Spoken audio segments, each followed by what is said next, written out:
ওম শান্তি। আজ 12ই ডিসেম্বর 2024 বাবার অমূল্য মধুর মহাবাক্য শুনব।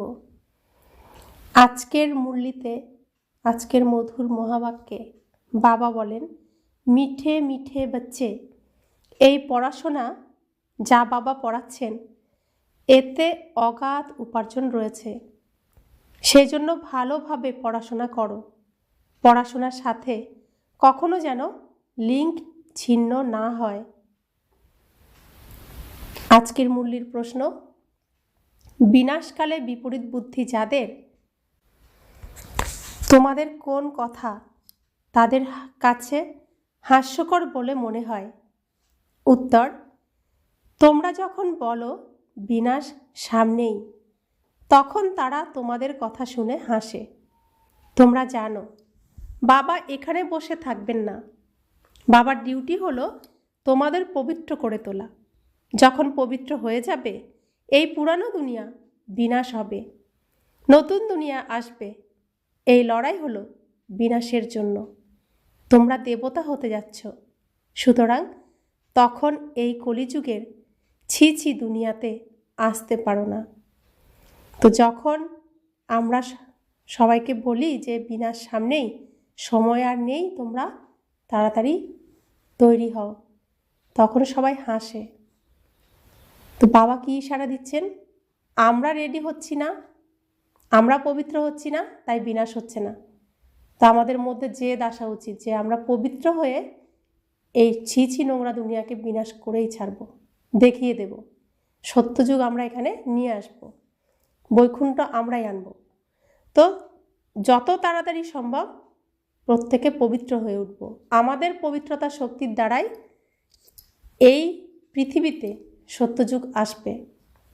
তো প্রত্যেকের কর্তব্য, ব্রাহ্মণ বাচ্চাদের প্রত্যেকের কর্তব্য হলো শুদ্ধ পবিত্র হয়ে যাওয়া, 100%, 100%। আমরা হচ্ছি না বলেই ওরা হাসছে, আমরা প্রমাণ করতে পারছি না, আমাদেরকেই প্রমাণ করতে হবে। ওম শান্তি। আত্মাদের পিতা বসে আত্মিক বাচ্চাদের বোঝাচ্ছেন। বাচ্চারা জানে আমরা কত নির্বোধ হয়ে গিয়েছিলাম। মায়ার আবন আমাদের নির্বোধ বানিয়ে দিয়েছিল। বাচ্চারা এটাও বুঝেছে যে বাবাকে অবশ্যই আসতে হবে, কেননা নতুন সৃষ্টি স্থাপনা করতে হবে। ত্রিমূর্তির চিত্রও আছে, যেখানে লেখা রয়েছে ব্রহ্মার দ্বারা স্থাপনা, বিষ্ণুর দ্বারা পালনা, শঙ্করের দ্বারা বিনাশ। কেননা করণ করাবন হার্ত বাবাই। তিনি একজনই যিনি স্থাপন করেন এবং অন্যকে অনুপ্রাণিত করেন স্থাপনা করার জন্য। সর্বপ্রথম তবে কার নাম আসবে? যিনি করান এবং তারপর যার দ্বারা করান। বাবাকে করাবনহার বলা হয়। ব্রহ্মার দ্বারা নতুন দুনিয়া স্থাপন করেন তিনি। বাচ্চারা এটাও জানে আমাদের যে নতুন দুনিয়া হবে, যা আমরা স্থাপনা করছি, এর নামই হলো দেবী দেবতাদের দুনিয়া।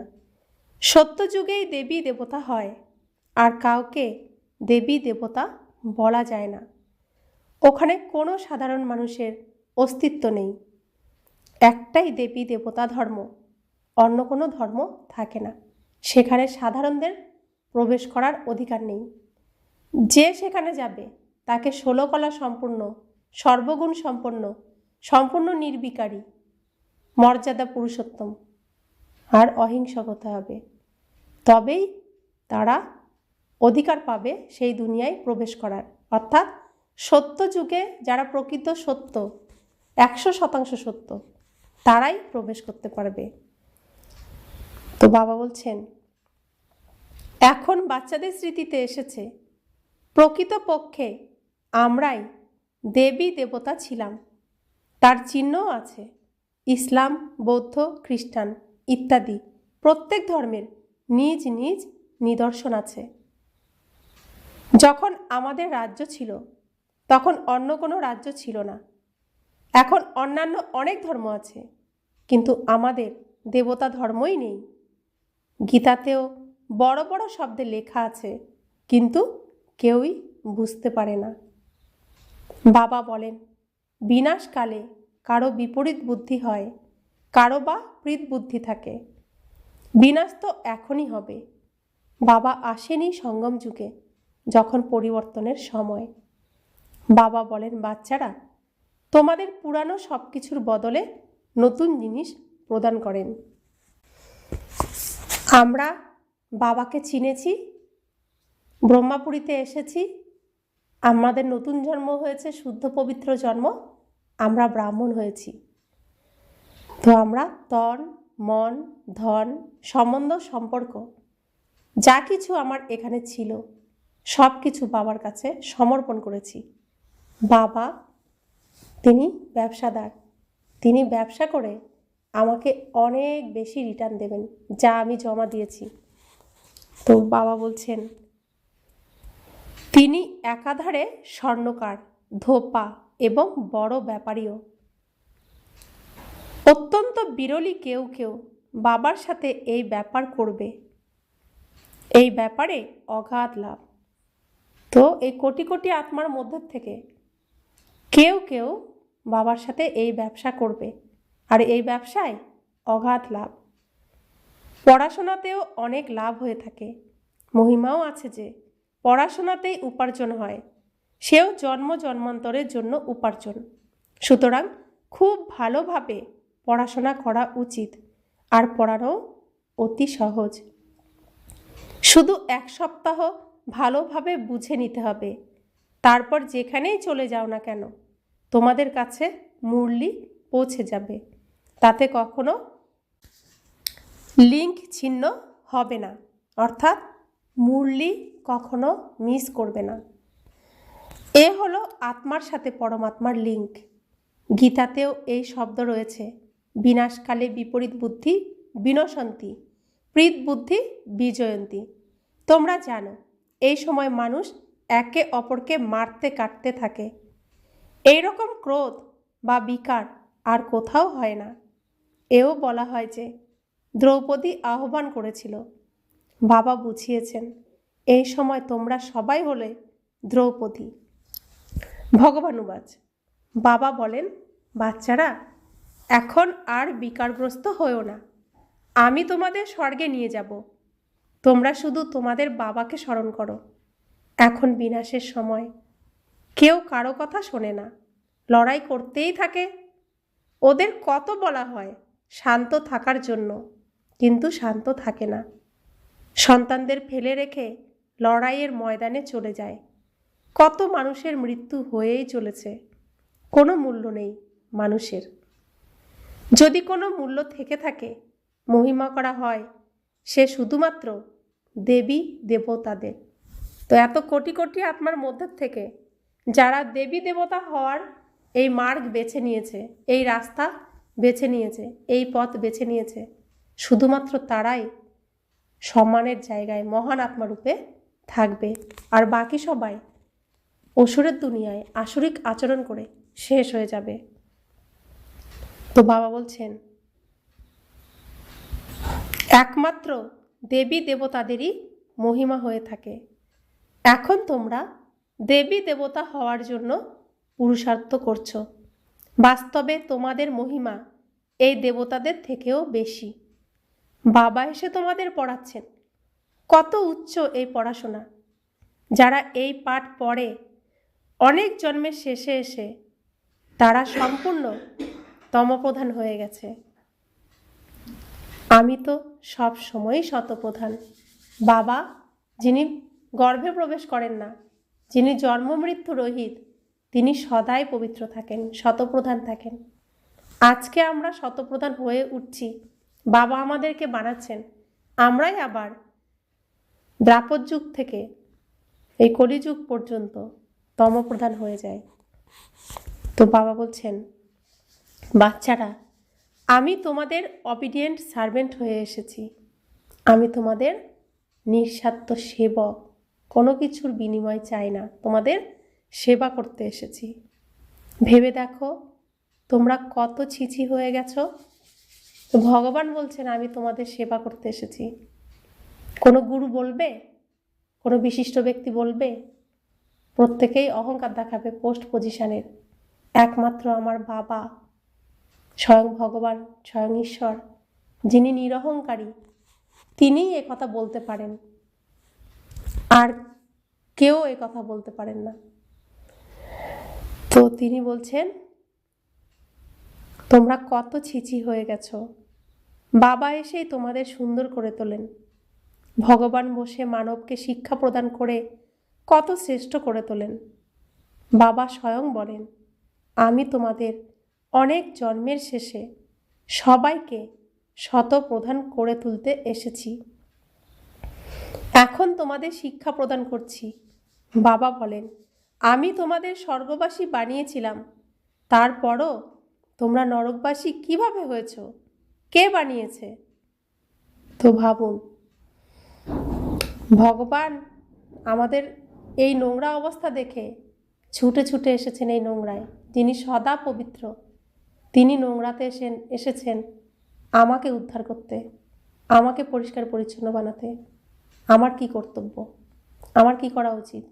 তিনি পরমধাম থেকে এসেছেন আমার জন্য, আমাকে শুদ্ধ পবিত্র বানানোর জন্য, আমার সমস্ত ময়লা সমস্ত জং তুলে আমাকে খাঁটি সোনা বানানোর জন্য, সম্পূর্ণ সুখ দেওয়ার জন্য। আমার এখন কি করণীয়, কি করা উচিত? ভগবান তো আমার জন্য এসেছেন, আমার তার জন্য কি করা উচিত? তো বাবা বলছেন, গাওয়াও হয়ে থাকে, বিনাশকালে বিপরীত বুদ্ধি বিনশন্তি, প্রীত বুদ্ধি বিজয়ন্তী। এরপর যত প্রীত বুদ্ধি থাকবে, অর্থাৎ যত বেশি স্মরণ থাকবে, ততই তোমাদের লাভ হবে। তাহলে ভগবান এসেছেন আমার জন্য এই ধরাধামে, এই নোংরাতে, আর আমি এখান থেকে ভগবানের সাথে সময় দেব না, তার কথা শুনবো না? যেখানে নোংরা হওয়া যায় সেখানেই আমি আসক্তি রাখবো, সেখানে আমি আকর্ষণ রাখবো? নাকি আমি বাবা আমাকে যা বলছেন, আমাকে ভালোবেসে তিনি এসেছেন, তো ভগবান পরমধাম থেকে আমাকে ভালোবেসে আমাকে উদ্ধার করতে এসেছেন, আমার কতটা ভালোবাসা উচিত তাকে? যে আমাকে নিঃস্বার্থ সত্য ভালোবাসা দিতে এসেছেন, তার ভালোবাসা গ্রহণ করব? তাকে আমার সবটুকু ভালোবাসা দেব? নাকি যারা মিথ্যা ভালোবাসার মধ্যে ভুলিয়ে রেখেছেন, আঘাতের পর আঘাত দিয়ে যায়, তাদের ভালোবাসার প্রতি আকর্ষণ রাখব? তো সত্য পিতা তিনি কখনো আমাকে দুঃখ দেন না, সবসময় ভালোবাসা দেন। আর মিথ্যা ভালোবাসা যদি 1 ভাগ ভালোবাসা দেয়, তো 100 ভাগ দুঃখ দেয়। তাহলে বাবা বলছেন যে যত বেশি স্মরণে থাকবে ততই তোমাদের লাভ হবে। তো বাবাকে যত বেশি স্মরণ করব ততই আমাদের লাভ হবে, কারণ তিনি সবসময় দেন আমাদেরকে।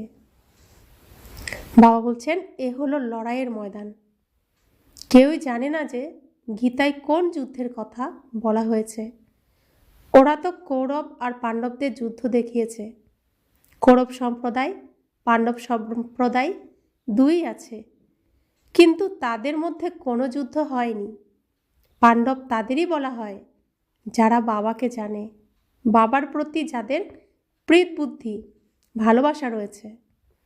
অর্থাৎ যে পাণ্ডার কথা শুনবে, পাণ্ডার দেখানো পথে চলবে, সেই পাণ্ডব। তো বাবা পাণ্ডা হয়ে এসেছেন আমাদেরকে তাড়াতাড়ি সত্যযুগে পৌঁছে দেওয়ার জন্য, ঘরে ফেরানোর জন্য। তো বাবা এসে শর্টকাট রাস্তা, পাণ্ডারা যেরকম করেন, খুব পরিশ্রম ছাড়া যাতে আমরা আমাদের লক্ষ্যে পৌঁছে যেতে পারি। তো সেই পাণ্ডার কথা যে শুনবে, যে মেনে চলবে, তারাই হলো পাণ্ডব। যারা বাবাকে জানে, বাবার প্রতি যাদের প্রীত বুদ্ধি ভালোবাসা রয়েছে, তারাই হলো পাণ্ডব। কৌরব তাদের বলা হয় যারা বিপরীত বুদ্ধির, বাবার প্রতি ভালোবাসা নেই। এই শব্দগুলো তো খুবই সুন্দর, ভালোভাবে বোধগম্য হওয়ার মতো। এখন হলো সঙ্গম যুগ। বাচ্চারা, তোমরা জানো নতুন দুনিয়া স্থাপন হতে চলেছে, বুদ্ধি দিয়ে কাজ করতে হবে। এখন দুনিয়া কত বড়, সত্যযুগে কত অল্প সংখ্যক মানুষ থাকবে, কল্পবৃক্ষ তো ছোট হবে। সেই বৃক্ষ পরে বৃদ্ধি পেতে থাকবে। মানব সৃষ্টিরূপী এই উল্টো বৃক্ষ কেমন এটাও কেউ জানে না। একে কল্পবৃক্ষ বলা হয়। বৃক্ষের নলেজ থাকা প্রয়োজন। এই বৃক্ষের নলেজ অতি সহজ, চট করে বলে দেওয়া যায়। এই বৃক্ষের নলেজও এমন ইজি, এমন সহজ, কিন্তু এ হলো হিউম্যান বৃক্ষ। এই কল্পবৃক্ষ খুবই সহজ, কিন্তু এটা হলো মনুষ্য সৃষ্টির কল্পবৃক্ষ। মানুষ নিজেদের বৃক্ষ সম্পর্কে কিছুই জানে না। বলাও হয়ে থাকে গড ইজ ক্রিয়েটার, তবে নিশ্চয় চৈতন্য, তাই না? বাবা সত্য, চৈতন্য, জ্ঞানের সাগর। তিনি সত্যম শিবম সুন্দরম। তিনি সদাই সুন্দর, তিনি সদা সত্য, আর তিনি সদা কল্যাণকারী। তিনি জ্ঞানের সাগর। ওনার মধ্যে কি জ্ঞান আছে তাও কেউ জানে না।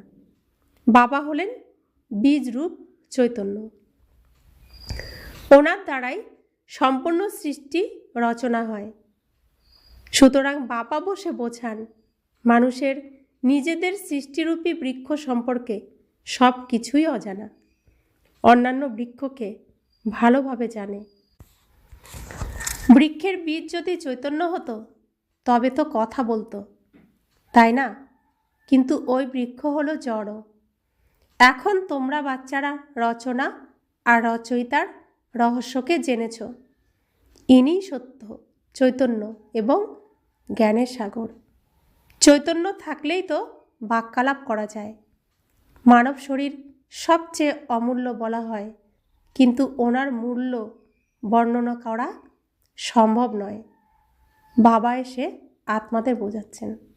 তো বাবার কতখানি মূল্য এটা বর্ণনা করাই সম্ভব না। কি দিয়ে বর্ণনা করবে? তিনি বীজ, তার মহিমা, তার প্রশংসা আমাদের করার মতো সেই সাহস শক্তি নেই, সেই ভাষা নেই, সেই শব্দ নেই। তোমরা হলে রূপ ও বসন্ত, বাবা হলেন জ্ঞানের সাগর। তার কাছ থেকেই তোমরা রত্ন পেয়ে থাকো, জ্ঞানের রত্ন পেয়ে থাকো। এ হলো জ্ঞান রত্ন। যে রত্ন গ্রহণ করে তোমরা ওই রত্ন ঢের প্রাপ্ত করে থাকো। তে হলো অবিনাশী রত্ন, যা চোখে দেখা যায় না, কিন্তু এই রত্নের উপার্জনের দ্বারাই আমরা ওই রত্ন প্রাপ্ত করব, স্থূল রত্ন প্রাপ্ত করব। যেমন আমি আত্মা, দেখা যায় না, আমাকে অনুভব করতে হয়। তো আত্মার যতটা কোয়ালিটি সে অনুযায়ী শরীর পাবো স্থূল। ঠিক সেরকম এই অবিনাশী ধন, অবিনাশী জ্ঞান রত্ন যতটা আমি ধারণ করব সেখানে স্থূল রত্ন পাবো। তো কত সূক্ষ্ম রহস্য বুঝতে হবে। তো বাবা বলছেন লক্ষ্মীনারায়ণের কাছে দেখো কত রত্ন।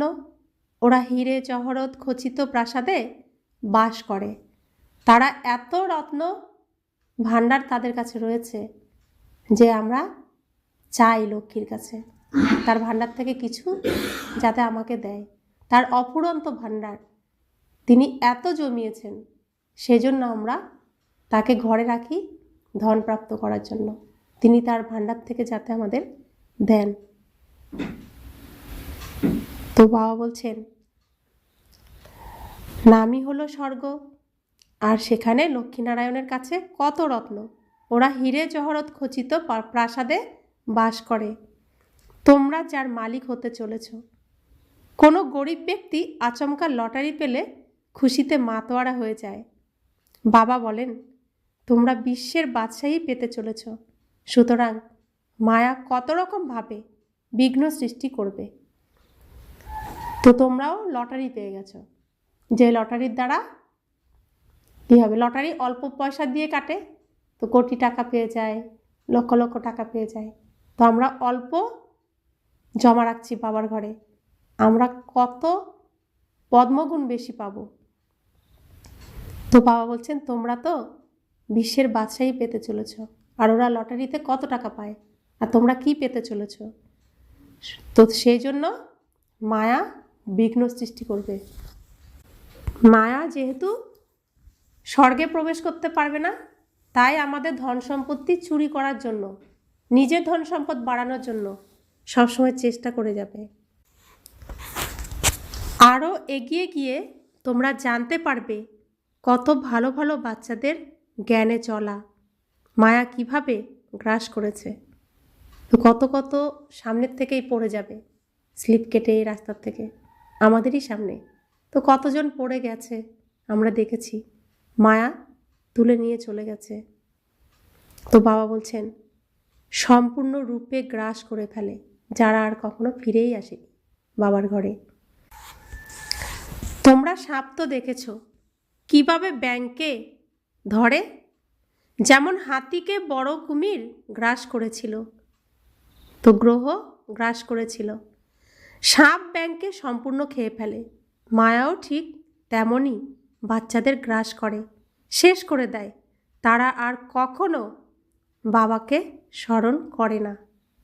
যোগ বলের শক্তি তোমাদের অনেক কম, সব কিছুই যোগের শক্তির উপর নির্ভর করছে।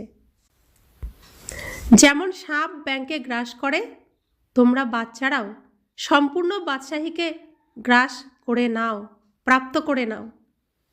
তো যেরকম সাপ ব্যাংকে গ্রাস করে, মায়া সেরকম তোমাদেরকে গ্রাস করে ফেলছে। তোমরাও সম্পূর্ণ বাদশাহীটাকে গ্রাস করে নাও, বাবার থেকে সব নিয়ে নাও যোগের দ্বারা। তো বাবা বলছেন সম্পূর্ণ বিশ্বের বাদশাহী তোমরা সেকেন্ডেই প্রাপ্ত করে থাকো। বাবা কত সহজ যুক্তি দিয়ে বলে দেন, কোনো অস্ত্রের প্রয়োজন পড়ে না। বাবা জ্ঞান যোগের অস্ত্র দিয়ে থাকেন, আমাদেরকে জ্ঞান আর যোগের অস্ত্র দিয়ে সাজিয়ে দিয়েছেন। তো যোগের অস্ত্র কোনগুলো আর জ্ঞানের অস্ত্র কোনগুলো? যোগের অস্ত্র কোনটা? সুখ, শান্তি, প্রেম, আনন্দ, জ্ঞান, পবিত্রতা, শক্তি হলো যোগের অস্ত্র। আমরা যোগ করার সময় এগুলোই নিই। আর জ্ঞানের অস্ত্র অষ্টশক্তি, এটাও তো জ্ঞান। সহন শক্তি, এটা জ্ঞানের অস্ত্র। সমানোর শক্তি, অন্তর্লীন করার শক্তি, এটা জ্ঞানের অস্ত্র। পরখ করার শক্তি জ্ঞানের অস্ত্র। নির্ণয় করার শক্তি জ্ঞানের অস্ত্র। সম্মুখীন করার শক্তি জ্ঞানের অস্ত্র। সহযোগ দেওয়ার শক্তি জ্ঞানের অস্ত্র। বিস্তারকে সারে আনার শক্তি জ্ঞানের অস্ত্র। গুটিয়ে নেওয়ার শক্তি জ্ঞানের অস্ত্র। তো সব থেকে এই জ্ঞানের অস্ত্রের কোনটা বেশি কাজে লাগে? সম্মুখীন করার শক্তি। তো কেউ শরীর ছাড়লে আমার তো জ্ঞান আছে যে ওর অভিনয় শেষ হয়ে গেছে, তা আমরা কথাই বলি ও মরে গেছে, বেঁচে গেছে। বেঁচে যায় না, কারণ ওর অভিনয় তো শেষ হয়ে গেছে, আমার তো এখনো বাকি রয়েছে। আচ্ছা তোমার শেষ হয়ে গেছে, টাটা, খুব ভালো থেকো, সামনের যে অভিনয় পাচ্ছ খুব ভালো, যেন শ্রেষ্ঠ অভিনয় পাও। এই শুভ ভাবনা দিয়ে তাকে বিদায় দিতে হবে। এটা হচ্ছে জ্ঞান, জ্ঞানের অস্ত্র। তাহলে তার কি চোখে জল আসবে? আসবে না। চোখে জল কখন আসবে? যখন আমার স্বার্থ থাকবে, তার কাছ থেকে কিছু পাওয়ার, তার প্রতি যদি আশা থাকে, সে থাকলে এটা করতো, সে থাকলে ওটা করতো।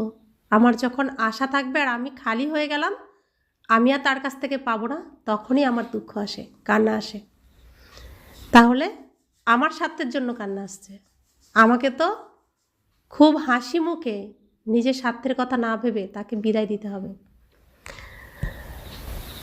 তো বাবা বলছেন ওরা তো স্থূল হাতিয়ার ইত্যাদি দেখিয়েছে, তোমরা বাচ্চারা এই সময় বলে থাকো আমরা কি থেকে কি হয়েছি। তোমরা যা চাও বলতে পারো, কিন্তু আমরা অবশ্যই এমন ছিলাম। তো তারা বিশ্বাস করবে না যারা এখনও বাবাকে চেনে না। তো তারা যা খুশি তাই বলতে পারুক, কিন্তু আমরা তো এমন ছিলাম। যদিও মানুষই ছিলে, কিন্তু গুণ আর অবগুণ তো থাকেই। দেবতাদের মধ্যে দৈবী গুণ থাকে, সেজন্য তাদের মহিমা করে বলা হয় তুমি সর্বগুণ সম্পন্ন, আমার মধ্যে কোনো গুণ নেই। তো দেবতাদের সামনে গিয়ে যারা অবগুণী তারা গিয়ে বলে যে তুমি তো পবিত্র, তুমি তো মহান, তুমি সর্বগুণ সম্পন্ন, আমি নীচ, পাপী, অধম, আমার মধ্যে কোনো গুণ নেই, তুমি নিজ গুণে আমাকে ক্ষমা করে দিও। এই সম্পূর্ণ দুনিয়া গুণহীন হয়ে গেছে, অর্থাৎ একটিও দৈবী গুণ নেই। বাবা যে গুণ প্রদান করতে এসেছেন তাকে কেউই জানেই না। সেজন্য বলা হয় বিনাশকালে বিপরীত বুদ্ধি। এখন বিনাশ তো হতেই হবে সঙ্গম যুগে, অর্থাৎ রাতকে অন্ধকারকে তো শেষ হতেই হবে, দিনের আলো তো ফুটতেই হবে, তো বিনাশ তো অবশ্যই হবে। যখন পুরানো দুনিয়া বিনাশ হয় আর নতুন দুনিয়া স্থাপন হয়, এই সময়কে বলে বিনাশকাল। এ হলো অন্তিম বিনাশ। তারপর অর্ধকল্প আর কোনো লড়াই ইত্যাদি হবে না। মানুষ তো কিছুই জানে না। বিনাশকালে ওদের বিপরীত বুদ্ধি, সুতরাং পুরানো দুনিয়ার বিনাশ তো হবেই। তো আমরা সন্ধ্যার পরে গভীর রাতে গেছি, গভীর রাতের পরে ভোরবেলা এসেছি, এবার দিন হবে, তো রাতের সিনের তো বিনাশ হতেই হবে। এই পুরানো দুনিয়াতে কত রকম বিপর্যয় হয়ে চলেছে, মৃত্যু হতেই থাকে। বাবা এই সময়ের কথা বলছেন। ফারাক তো আছে ওই দুনিয়া আর এই দুনিয়ার মধ্যে। আজ ভারতের এই অবস্থা, আগামী ভারত কেমন হবে? আজ তোমরা এখানে আছো, আগামীকাল তোমরা কোথায় থাকবে? তোমরা জানো প্রথমে নতুন দুনিয়া কত ছোট ছিল। ওখানে প্রাসাদে অগাধ হীরে জহরত ইত্যাদি ছিল। ভক্তিমার্গেও তোমাদের মন্দির কি কিছু কম থাকে? তো দাপর যুগে যখন মন্দির তৈরি হয় তখন সেই মন্দির কত হীরা জহরতে দামি দামি পাথরে সুসজ্জিত ছিল, সোনার মন্দির ছিল। তো বলছে দাপরে এসেও তোমাদের মন্দিরে কি কিছু কম থাকে? শুধু একটাই সোমনাথের মন্দির তো থাকবে না।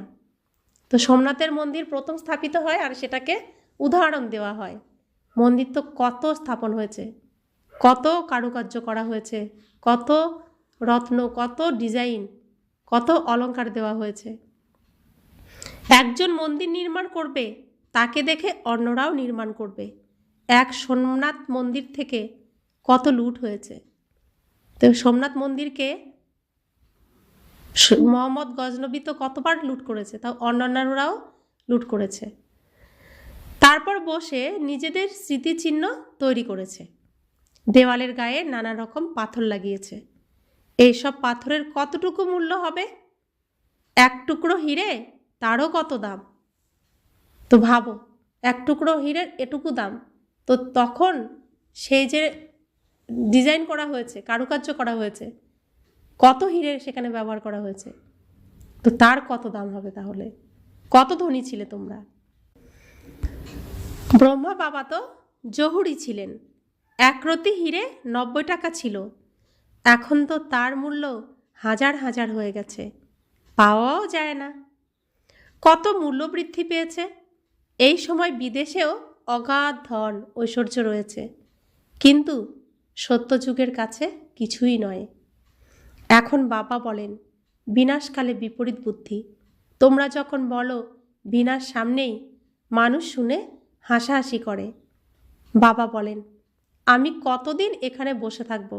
এখানে থাকতে কি আমার খুব মজা হয়? না, না আমি সুখী না দুঃখী। আমার ডিউটি তোমাদের পবিত্র করে তোলা। তোমরা দেবতা ছিলে, এখন এমন এমন অপবিত্র হয়ে গেছো। তো বাবা আমাকে সত্য ভালোবাসেন, আর ভালোবাসেন বলেই পরমধাম থেকে, পবিত্র স্থান থেকে, সর্বোচ্চ স্থান থেকে একদম নিচে নেমে এসেছেন, নোংরার মধ্যে এসেছেন, আমাকে এই নোংরার থেকে তুলে তার সেই উচ্চস্থানে নিয়ে যাওয়ার জন্য। তো তিনি এসেছেন আমাকে ভালোবেসে, আমার কি করা উচিত? তার ভালোবাসার কতটা আমি সম্মান রাখতে পারছি, মান রাখতে পারছি? তো তিনি তো আমার জন্য এসেছেন, তাহলে তাকে কি খালি হাতে ফিরিয়ে দেব? আমি যাব না তার সাথে? আমি হব না তার মতো সুন্দর?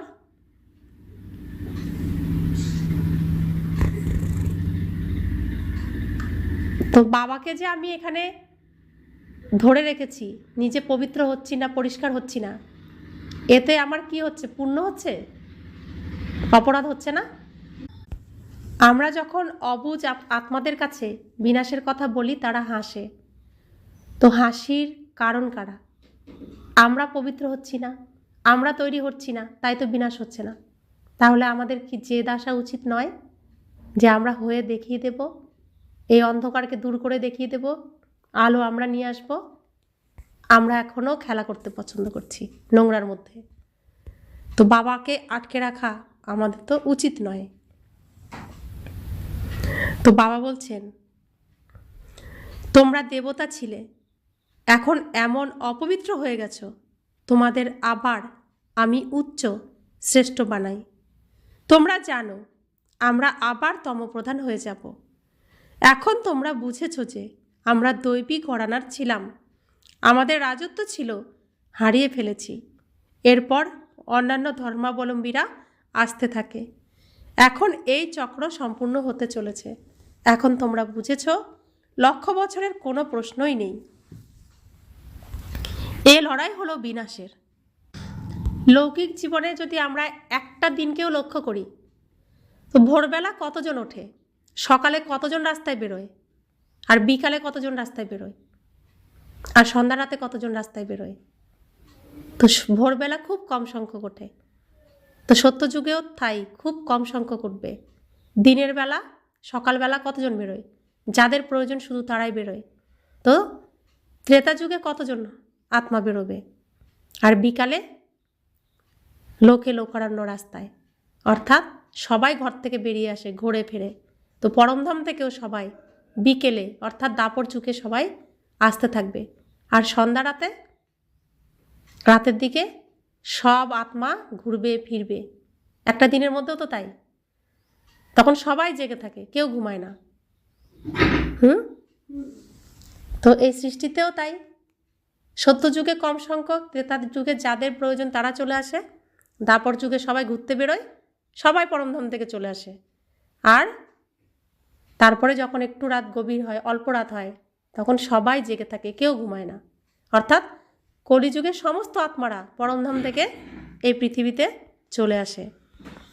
তো তারপর আবার সবাই মিলে ঘুমিয়ে পড়ে, আবার ঘুম থেকে ভোরবেলায় আবার অল্প সংখ্যক ওঠে। তো এরকম তো চলছে, এই সৃষ্টিও সেরকমভাবেই চলছে। অর্থাৎ রাত তো শেষ হতেই হবে, আর এটা হয়েই এসেছে কল্পে কল্পে। তো বাবা বলছেন এখানে লক্ষ বছরের কোনো প্রশ্নই নেই। এই লড়াই হলো বিনাশের, অর্থাৎ অন্ধকার আর আলোর লড়াই, শুভ আর অশুভর লড়াই, দিন আর রাতের লড়াই। ওখানে সত্যযুগে খুব আরামে মৃত্যুবরণ করবে, কোনো কষ্ট হবে না, কোনো চিকিৎসালয় ইত্যাদি থাকবে না। কে বসে সেবা করবে আর কাঁদবে? ওখানে এইসব নিয়ম নেই। সত্যযুগে কেউ কাঁদে না। কারোর শরীর ছাড়ার সময় হলো, তো আমরা যেমন ড্রেস আলাদা জায়গায় গিয়ে ছেড়ে ফেলি, ঠিক সেরকম শরীর ছাড়বে। কেউ কারোর দিকে তাকাবেও না, কেউ বসেও থাকবে না। সেখানে জ্ঞান থাকবে যে আমি বস্ত্র পরিবর্তন করছি, আমি আবার নতুন বস্ত্র পরব। তাই সেখানে কান্নাকাটি, বসে থাকা এসব থাকে না। ওখানে এইসব নিয়ম নেই। ওখানে মৃত্যু সহজেই হয়। এখানে তো দুঃখী হয়ে মরে, কেননা তোমরা অনেক সুখ প্রাপ্ত করেছ। সুতরাং দুঃখ তোমাদের দেখতে হবে। কলিযুগে কেউ মারা গেলে শরীর ছাড়লে আমরা দুঃখী কেন হই? কারণ কলিযুগে আত্মা থাকে অজ্ঞানী, সামান্য একটু জ্ঞান থাকে, আর তাই সবসময় সাথী চায়, একা থাকতে ভয় পায়। তো সাথী যদি চলে যায় তখন সে দুঃখী হয়, আত্মার মধ্যে শক্তি থাকে না। তো সে তখন একা কিভাবে আর চলবো, সেই ভয়েই দুঃখী হয়ে কান্না করে। কিন্তু সত্যযুগে প্রত্যেকের নিজে আত্মিক শক্তিতে পরিপূর্ণ, তাই কারোর সঙ্গ চায় না, প্রয়োজন থাকে না। তো সেখানে কারোর প্রতি কারোর মোহ থাকে না। তো বাবা বলছেন রক্তগঙ্গা এখানেই বইবে। ওরা ভাবে এই লড়াই একদিন শান্ত হয়ে যাবে, কিন্তু শান্ত তো হবে না। বলা হয় শিকারী শিকারের মৃত্যুর জন্য প্রার্থনা করে। তোমরা দেবতা হতে যাচ্ছ, সেই জন্য এই ছিছি কলিযুগের দুনিয়াতে আসতে পারবে না। তো বাবা বলছেন তোমরা তো ওখানে অভিনয় শেষ করে দিয়েছ, সেই ছিছি সেই নোংরা দুনিয়াতে, সেই অন্ধকারে কেন তোমাদের যেতে ইচ্ছা করে? তোমরা তো সেখানে যেতে পারো না। তোমরা তো আলোতে চলে এসেছো, আলোর দিকে যাও। নোংরার দিকে কেন যাচ্ছ? অন্ধকারের দিকে কেন যাচ্ছ? অন্ধকার কেন তোমাদের আকর্ষণ করে? গীতাতেও আছে ভগবানুবাচ, বিনাশও দেখো স্থাপনাও দেখো। সাক্ষাৎকার হয়েছে, তাই না? এই সাক্ষাৎকার সব অন্তিমে গিয়ে হবে, অমুকে এই হবে, তমুকে এই হবে। সেই সময় কাঁদবে, অনেক অনুশোচনা হবে, সাজা হবে, নিজের ভাগ্যের জন্য মাথা ঠুকবে, কিন্তু তখন আর কি করতে পারবে? এ হলো 21 জন্মের লটারি। স্মৃতি তো আসে, তাই না? সাক্ষাৎকার ছাড়া কেউ সাজা পেতে পারে না। ট্রাইব্যুনাল বসে যে একদম অন্তিম সময়ে প্রত্যেকের জন্য বিচার সভা বসবে। কে কি কি করেছে, বাবা কি কি বলেছে, আর প্রত্যেকে কি কি করেছে। তো শাস্তি তারপরেই দেবে, সেভাবে না জানিয়ে কোনো শাস্তি দেবে না। কি কারণে শাস্তি পাচ্ছি না জেনে কেউ শাস্তিও পাবে না। তো আমরা যাতে শাস্তি না পাই, আমাদের শাস্তি না পেতে হয়, ভগবানের মান, নিজের মান, শ্রীকৃষ্ণের মান অর্থাৎ ব্রহ্মা বাবার মান যাতে আমরা রাখতে পারি, আমাদের সেইভাবেই পুরুষার্থ করা উচিত। আমরা যদি শাস্তি পাই, আর যারা অবুঝ বাচ্চা, যাদের আমরা বলছি যে তোমরা দুঃখ থেকে মুক্ত হতে পারো, তারা আমাদের কি বলবে? তোমরা তো জ্ঞানের রাস্তায় চলেছিলে, তোমরা তো শিব বাবার কথাই শুনেছিলে, তাহলে তোমাদের কেন এত বড় শাস্তি? তখন কি আমাদের মান থাকবে? তো যাতে সম্মান আমাদের থাকে, মাথা উঁচু করে আমরা যেতে পারি, সেই চেষ্টাই আমাদের করতে হবে। अच्छा, मीठे मीठे सिखिला दे बच्चों प्रति माता पिता बाप दादा का याद प्यार और गुड मॉर्निंग। रूहानी बाप की रूहानी बच्चों को नमस्ते। हम रूहानी बच्चों की रूहानी माता पिता बाप दादा को याद प्यार गुड मॉर्निंग और नमस्ते नमस्ते नमस्ते। शुक्रिया बाबा, शुक्रिया बाबा, शुक्रिया। धारणार जन्य मुख्य सार, নিজের মধ্যে জ্ঞানরত্ন ধারণ করে রূপ বসন্ত হতে হবে। জ্ঞানরত্ন দ্বারা বিশ্বের বাদশাহীর লটারি প্রাপ্ত করতে হবে। তো জ্ঞানের সাগর এসেছেন, তিনি আমাদেরকে জ্ঞানরত্ন দিয়ে সাজাচ্ছেন। তো তার রঙেই আমরা রঙিন হব, সঙ্গের রং যেন লাগে। আবার আমি যখন রূপ বসন্ত হব, আমার সঙ্গের রঙে অন্যরাও যেন রঙিন হয়ে যায়। তো বাবা বলছেন যে এই যে লটারি প্রাপ্ত হয়েছে জ্ঞানরত্ন পাওয়ার, এই লটারির দ্বারা বিশ্বের বাদশাহী প্রাপ্ত করতে হবে। দ্বিতীয় ধারণা, এই বিনাশের সময় বাবার প্রতি প্রীত বুদ্ধি রেখে একজনকেই স্মরণ করতে হবে। এমন কোনো কর্ম করা উচিত নয় যাতে অন্তিমে গিয়ে অনুশোচনা হয় আর ভাগ্য হারাতে হয়। তো আমরা ভগবানকে চিনেছি, ভগবানের বলা রাস্তায় চলছি, তার শ্রীমতে চলছি। তো আমার অন্ধকারের যে আচরণ, সেই আচরণের দ্বারা যেন আলোর আচরণকে নষ্ট না করি। আলোর সময় দিনের বেলায় আমরা যে আচরণ করি, সেই আচরণই যেন আমরা করতে পারি। রাতের বেলা যে আচরণ করি, সেই আচরণ যেন আর ভুলেও না করি দিনের বেলা। আর রাতের আচরণ যদি দিনে করি, তাহলে অনুশোচনা হবে কি করছি, আর তার শাস্তিও থাকবে। তো আমরা যাতে শাস্তি না পাই, আর নিজের যেটা ভাগ্যে আছে সেটাও যেন আমি না হারাই। আমাকে জয়ী হয়ে, বিজয়ী হয়ে দেখিয়ে দিতে হবে। আমি যখনই এখানে জন্মগ্রহণ করেছি, বাবা বরদান দিয়েছেন তুমি বিজয়ী আত্মা। তো সেই বরদানকে আমরা সফল করব। বরদান, সদা স্নেহী হয়ে উড়ন্ত কলার বরদান প্রাপ্তকারী নিশ্চিত বিজয়ী নিশ্চিন্ত ভব।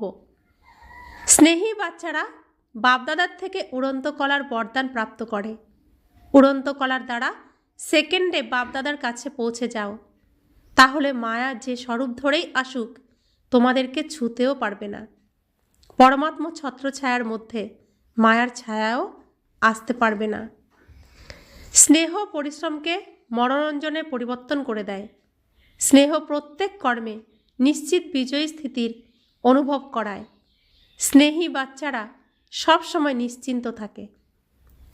তো বাবা কালকেও স্নেহের শক্তি দান করেছেন, স্নেহ দিয়েছেন অনেক।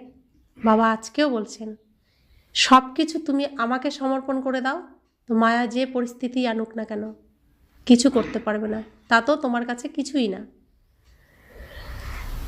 তো বাবার কাছে, বাবা আমার দায়িত্ব নিয়েছেন না, বাবা আছেন যখন আমার তো চিন্তা নেই, যা করবেন বাবা করবে, আমাকে কোনো কিছু নিয়ে ভাবতে হবে না, বাবা সমস্ত কিছুই ব্যবস্থা করবেন। স্লোগান, নাথিং নিউর স্মৃতির দ্বারা সদা অবিচল থাকো, তাহলে খুশিতে নাচতে থাকবে। তো এই যা কিছু হচ্ছে কিছুই প্রথম না, নতুন না, আগেও হয়েছিল, এখনও হচ্ছে, ভবিষ্যতেও হবে। তাই নিশ্চিন্ত থাকি যে আগেও যেমন সত্যযুগ এসেছিল, এখনও সত্যযুগ আসবে, ভবিষ্যতেও আসবে। তো আমার বিজয় তো নিশ্চিত, আমরা বিজয়ী হব, তবেই তো সত্যযুগ আসবে। তাই আমি নিশ্চিত বিজয়ী ভেবেই এই পথে বাবার দেখানো শ্রীমতে চলতে থাকো, আর সফলতা অর্জন করো, বিজয়ী হয়ে যাও, বাবার জয় জয়কার করতে থাকো, আর শ্রীকৃষ্ণকে এই বৈকুণ্ঠে নিয়ে আসো, বৈকুণ্ঠ তার জন্য তৈরি করে দাও। তো সমস্ত দুষ্টের নাশ, দুষ্টের দমন আর সৃষ্টের পালন আমাদেরকেই করতে হবে, আর আমাদের করে দেখাতে হবে। আমাদেরকে ভগবান, আমার বাবা, আমার পিতা এই কারণেই সৃষ্টি করেছে, আর ভগবানের মান আমাকে রাখতেই হবে, তার এই সত্য খাঁটি ভালোবাসার প্রতিদান আমাকে দিতেই হবে, আর আমি করে দেখাবো। ওম শান্তি।